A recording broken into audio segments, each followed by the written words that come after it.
students are wrapping up their first project. So this project involves students recreating a processed food under a dietary constraint.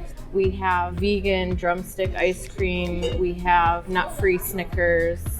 I wanted to do a food-focused Engineering 100 because I feel like food is really approachable, like everyone eats. It's obviously helpful for chemical engineering students if they want to go into Chem-E because we talk a lot about the chemistry of food, how cooking or like different types of heat transfer affect food and cause different chemical reactions between the ingredients. But I hope it's interesting for anyone regardless of their major.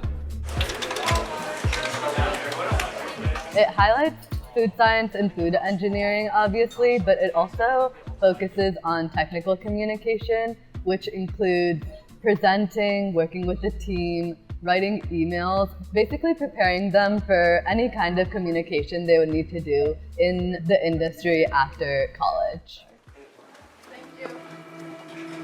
They're going to present the food product that they came up with and compare it to the control.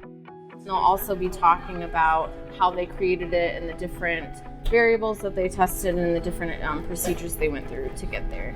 I'm planning to major in chemical engineering. This is kind of a more niche aspect I want to explore more in depth before going off and studying some of the intricacies of what chemical engineering is. So this has been a really cool experience.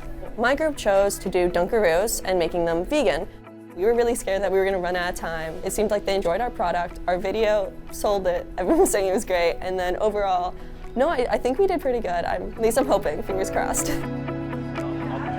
I'll grab this end. The first half of the class is focused on food science and the second half is food engineering. So it's more like the large scale production of food and different process flows. So what you would find like in a plant where you're manufacturing different food products. They partner with some food companies, so we've worked with like General Mills, Impossible Foods, and then also some local companies like Zingerman's, Side Biscuit. That's when they get a problem from that company that's a real problem that they want the students to come up with solutions for. I feel like it's a good section as long as you're interested in food. We don't think about all of the science and engineering that goes into like harvesting, storing, transporting, mass producing, creating like innovative food products. And so I wanted to have a section that was like very approachable to anyone, no matter what major you want to go into.